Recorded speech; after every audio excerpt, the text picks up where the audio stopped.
রহস্য, রোমাঞ্চ, ভয়, হাসি, প্রেম, দুঃখ, সমস্ত কন্টেন্টের সেরা ঠিকানা কথা ও কাহিনী এন্টারটেইনমেন্ট।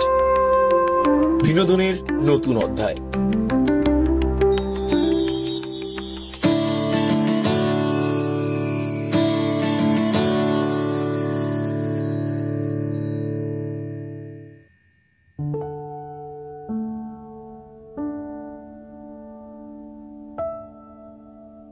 নমস্কার, আমাদের ইউটিউব চ্যানেল কথা ও কাহিনী এন্টারটেনমেন্টে আপনারা মূলত হাস্যরসাত্মক বা ভৌতিক বা অলৌকিক এই সমস্ত কন্টেন্ট সংক্রান্ত গল্প শুনে এসেছেন। কিন্তু আজকে যে গল্পটি আপনাদের জন্য রয়েছে সেটি সম্পূর্ণ একটি ভিন্ন ধর্মী। আশা করি আপনাদের ভালো লাগবে।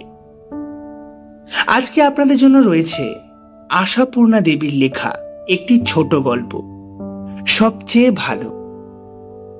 আশাপূর্ণা দেবী জন্ম 1909 সালের 8ই জানুয়ারি। তিনি ছিলেন 20 শতকের অন্যতম একজন শ্রেষ্ঠ লেখিকা।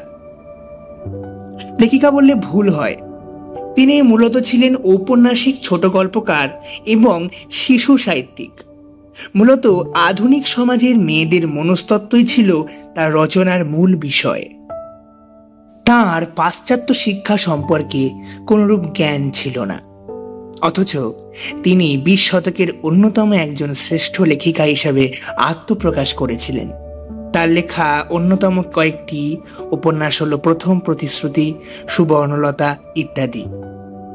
আমরা আজকের গল্পটি নিয়েছি পরাণ বন্দ্যোপাধ্যায় এবং স্বপন পাত্র সম্পাদিত বাংলার সেরা হাসির গল্প এই বইটি থেকে। আজকের গল্প পাঠ এবং গল্পের সূত্রধার সুপর্ণ। তাহলে চলুন শুরু করা যাক আশাপূর্ণা দেবীর সবচেয়ে ভালো।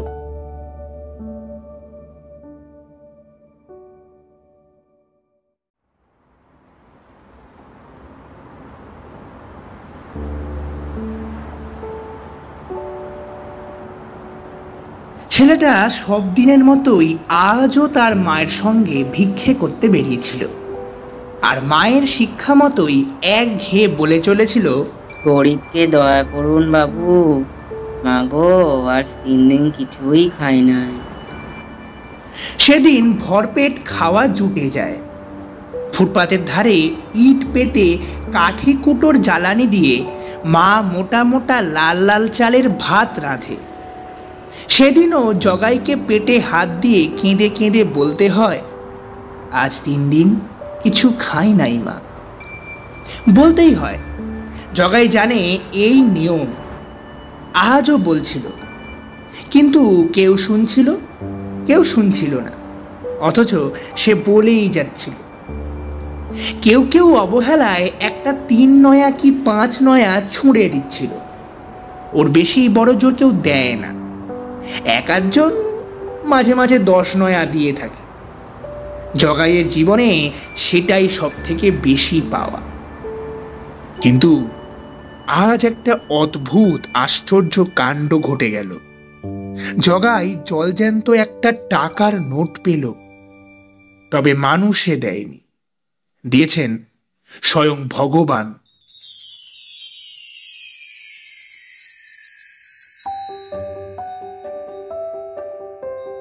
হ্যাঁ, ভগবানই। হাঁটতে হাঁটতে একটা খাবারের দোকানের দিকে গিয়ে মায়ের থেকে একটু পিছিয়ে পড়েছিল জগাই। হঠাৎ পায়ের কাছে তাকিয়ে দেখলো আস্ত একটা 1 টাকার নোট এমনি পড়ে আছে। নিশ্চয়ই কারোর পকেট থেকে পড়ে গেছে। দেখেই প্রথমটা বেশ একটু ভয় পেয়ে গেল জগাই, কিন্তু কুড়িয়ে না নিয়েও তো পারা যায় না। আস্তে আস্তে পায়ের তলায় চেপে সাবধানে কুড়িয়ে নিল নোটটা।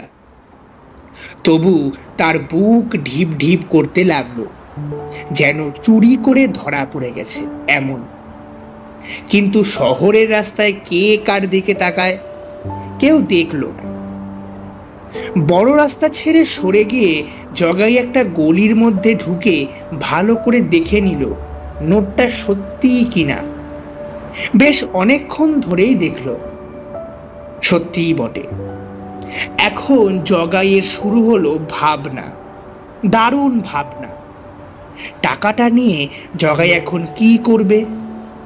মাকে দেবে, যেমন সবসময় ওই নয়া পয়সাগুলো দেয়। কিন্তু মার হাতে দিলেই তো হয়ে গেল।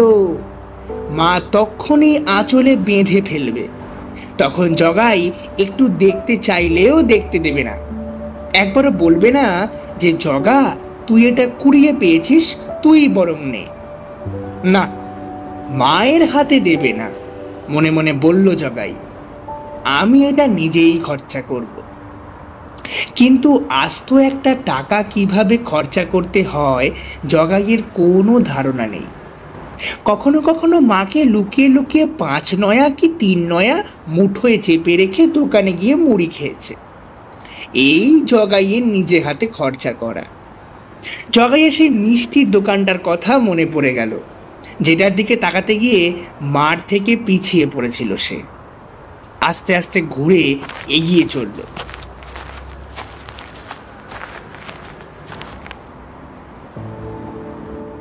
কি সুন্দর ঝকঝকে কাঁচের বাক্সের মধ্যে নাম না জানা সব খাবার থাকে থাকে সাজানো আছে। দেখে মনটা যেন কোথায় ভেসে যায়। আহা, বাবুদের ছেলেরা কি সুখী, রোজ এই সব খাবার খায়। তা জগাই একদিন সুখী হবে, ভগবান যখন তাকে দিয়েছেন। কিন্তু কাছে গিয়ে আর দোকানে উঠতে সাহসে কুলোলো না জগাইয়ের। হয়তো কিনতে চাইলে এই দোকানি ভাগিয়েই দেবে, হয়তো ধমক দিয়ে বলবে, এই তুই টাকা কোথায় পেলি রে?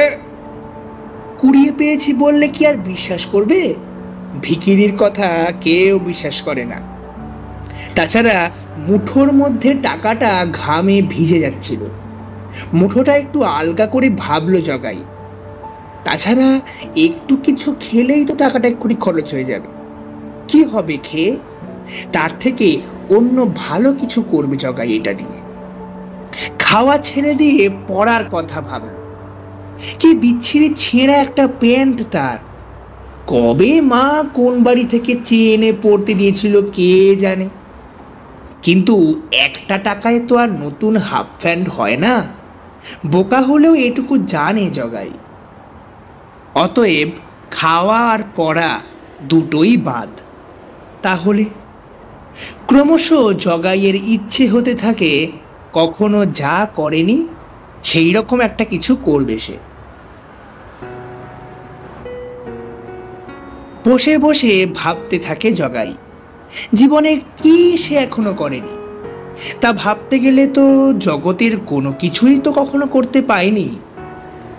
এই যে পৃথিবীতে লোকে এত খাচ্ছে, পড়ছে, সাজছে, গুজছে, ভালো ভালো বাড়িতে থাকছে, গাড়িতে চড়ে চড়ে বেড়াচ্ছে, দোকানে গিয়ে কত কি না কিনছে, জগাই তো সেসবের কিছুই করতে পায়নি। কিন্তু এই একটা টাকায় কি সেসবের কি বা হবে? এতক্ষণ মনে হচ্ছিল আস্ত একটা টাকা অনেকখানি, কিন্তু এখন দেখছে ওতে খুব ভালো কিছুই হয় না। হয়তো বেশি করে মুড়ি খাওয়া যায় 2-4 দিন। কিন্তু ভগবানের দেওয়া এই টাকাটা সেই মুড়ি খেয়েই খরচা করবে জগাই। জগাই একটা বাড়ির রোয়াকে বসে আকাশ পাতাল ভাবতে থাকে। মা তাকে খুঁজে বেড়াচ্ছে কিনা তাও খেয়ালে আসে না। ভাবতে ভাবতে বেশ অনেকক্ষণ কেটে গেল। শেষ পর্যন্ত মাকেই দেবে ঠিক করে উঠে পড়ে আবার হাঁটতে শুরু করতেই হঠাৎ ভয়ানক একটা চেনা শব্দে চমকে উঠল জগাই। দাঁড়িয়ে পড়ল। একটা ভিখিরিদের ছেলে ঠিক জগাইয়ের মতোই সুর করে বলে চলেছে, গরিবকে কিছু খেতে দিন বাবু, মা গো আজ 3 দিন কিছু খাই নাই। জগাইয়ের পা থেকে মাথা অবধি বিদ্যুৎ খেলে গেল।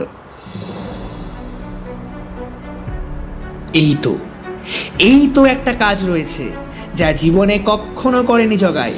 না, জগাই কখনো কোনো ভিখিরিকে ভিক্ষে দেয়নি। জগাই পায়ে পায়ে এগিয়ে এলো, নোটটা মুঠো করে বার করে চোস্ত করে খুলে সেই ভিখিরি ছেলেটার হাতেই দিয়ে দিল। ছেলেটা হাঁ করে একবার তাকিয়ে কি ভেবে বোঁ বোঁ করে ছুট মারল।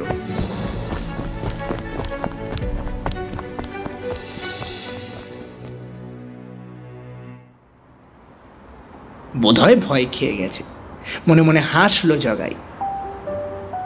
অজানা একটা আনন্দের স্বাদে মনটা যেন আচ্ছন্ন হয়ে গেল তার।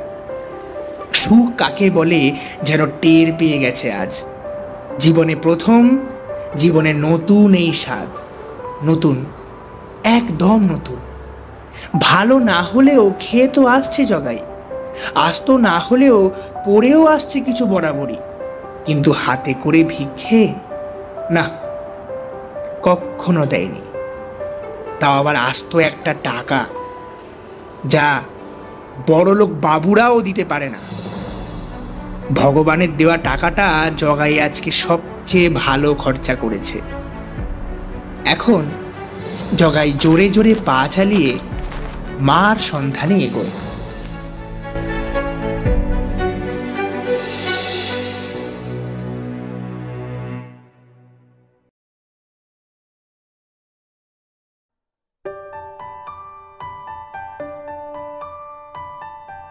শুনলেন সবচেয়ে ভালো, রচনায় আশাপূর্ণা দেবী।